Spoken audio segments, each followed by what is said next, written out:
नमस्कार श्रोते, ज्ञाते, सुज्ञ परीक्षक आणि जाणकार तज्ञ मंडळी. आपणा सर्वांना मी जिल्हा परिषद पूर्ण प्राथमिक शाळा लांजा नंबर 5 ची विद्यार्थिनी राजकुमार विवेक किल्लेदार सादर प्रणाम करते. मराठी वाङ्मयातील संस्काराची, प्रेमाची, राष्ट्रभक्तीच्या आणि कृतज्ञतेची बीजे रोवणारे वेद आणि उपनिषदे म्हणजे गुरुजींनी तुरुंगातल्या 40 यातनांमधील आत्मचरित्र अर्थात श्यामची आई आणि श्यामची आई या पुस्तकातून मातृप्रेमाची आठवण परमपूज्य गुरुजींनी अधोरेखित केलेली कथा अर्थात सत्यप्रसंग मी आपणासमोर कथा स्वरूपात सादर करते. माझ्या कथेचे नाव आहे आईची भेट. आणि मी पुण्यातल्या आश्रमशाळेत शिक्षकाचं काम करत असताना मला एक भयानक स्वप्न पडलं. दुर्दैवाने ते खरंही झालं. गुरुजी सांगतात, दिवसभराच्या धावपळीनं अंथरुणात पडल्या डोळा लागला होता. आई माझ्या स्वप्नात आली आणि म्हणाली, श्याम, मी खूप आजारी आहे रे बाळा, तुला भेटावंसं वाटतंय फार, ये रे माझ्या बाळा ये.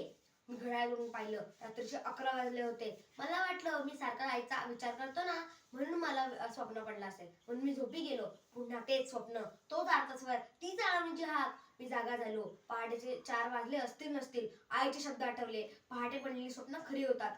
उजाडण्याची अगदी चातकासारखी वाट पाहत होतो. 6 वाजता तात्पळत स्टँडवर पोहोचलो. चालताना डोळ्यात आणि डोक्यात फक्त आई आणि आईची भेटच तरळत होती.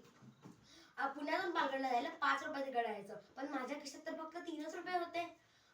मला वाटलं स्टँडवर किंवा बसमध्ये गावातलं कोणतरी भेटेल, उधारी उसनवारी करू मी गावाला जाऊ. पण दुर्दैव काही साथ सोडतच नव्हतं. 1 तास झाला, 2 तास झाले, 3 तास झाले, 2-3 बस लागून निघून सुद्धा गेली. पोटात अन्नाचा कण तर नव्हताच आणि भूकही नव्हती. संध्याकाळी 6च्या सुमारास एक जोडपं एसटीतून खाली उतरलं. त्यांच्याकडे भरपूर सामान होतं. त्यांनी मला आवाज दिला, ए बाळ, एवढी एक बॅग आमच्या घरापर्यंत घेऊन येशील? मी तुला खाऊसाठी पैसे देईन हो. मी त्यांना कुतूहलाने विचारलं, किती पैसे द्याल हो काका? त्यांनी मला पुन्हा विचारलं, किती हवे तरी तुला? मी म्हणालो, 2 रुपये. तशी ती बाई म्हणाली, 2 नाही, चांगले 5 रुपये देईन हो, फक्त ही बॅग आमच्या घरापर्यंत घेऊन येशील? मी बॅग उचलली आणि चालू लागलो. आता चालताना डोळ्यात आणि डोक्यात वात्सल्य रूप आईच तरळत होती. जोडपं थोडं मागेच होतं. चुंबन नसल्यामुळे वैडी थोडी रुजत होती. गावी जायला पैसे भेटणार, मग आई भेटणार, या भेटीपुढे काहीच नव्हतं.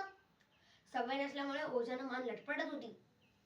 भिंतीचा आधार घेत घेत मी बॅग खाली ठेवणार, तोच माझ्या हातून ती सटकून पडली. ती बाई मला खेचून म्हणाली, मेल्या, मोडलीस ना बॅग, आता 1 रुपया सुद्धा देणार नाही. डोळ्यातलं पाणी कळकन गालावर आलं.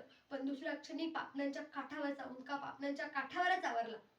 दुसऱ्यांचे अश्रू पुसण्यापेक्षा दुसऱ्यांसाठी सहानुभूतीने अश्रू येण्याचं भाग्य खूप कमी लोकांना लागतं हो. माझी ती अवस्था बघून कदाचित तिला माझी दया आली असावी, म्हणून तिने माझ्या हातावर 1 रुपया ठेवला. मी 1 रुपया घेऊन भराभर स्टँडच्या दिशेने धावत सुटलो. मी रात्रीचे 8 वाजले होते. शेवटची एसटी होती. मी एसटीत जाऊन बसलो. कंडक्टर तिकीट काढीत माझ्याजवळ आला. मी त्यांना म्हणालो, माझ्याजवळ 4 रुपये आहे तो, पण मला पालघरला जायचंय. तसे कंडक्टर मला म्हणाले, कसा जाशील पालघरला तर 5 रुपये तिकीट आहे, उतर खाली बघू. माझा तो लाचार चेहरा बघून पाठीमागून एक प्रवासी म्हणाला, कशाला उतरवत्या पोराला रात्रीच्या वेळी, शेवटची एसटी आहे, 4 रुपयात जेवढं निघेल तेवढं देता. तिकीट घेतलं. मी बसलो. आईला आणि घराला आठवणींच्या वेणीत गुंफलं. बस थांबली त्या पालघरच्या गर्द जंगलात.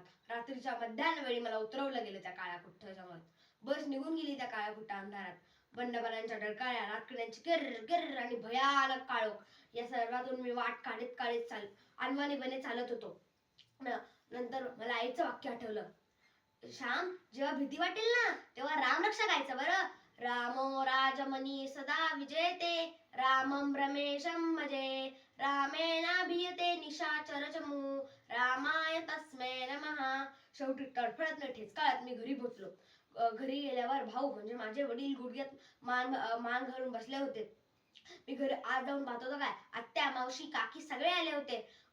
चुलीतला जाळ विझला होता. अक्का म्हणजे माझी बहीण तिथेच फाटका पोलका आणि फाटका परकर घालून झोपली होती. तिच्या बाजूला माझा 2.5 महिन्याचा भाऊ पुरुषोत्तम झोपला होता. माझ्या आवाजाने अक्का उठली आणि मला म्हणाली, श्याम, आपली आई नाही राहिली रे आता.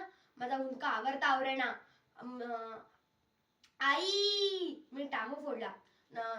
आत्या, काकू, भाऊ सगळ्यांनी मला हळूहळू शांत केलं, पण माझ्या डोळ्यासमोरून आई सरकत नव्हती. शेवटी 10व्याचा दिवस उजाडला. आम्ही सर्वजण नदीकाठावर पोहोचलो. सर्वांनी पिंड पाडला, पण पिंडाला कावळा काही शिवेना. मावशी आली, म्हणाली, ताई, तुझ्या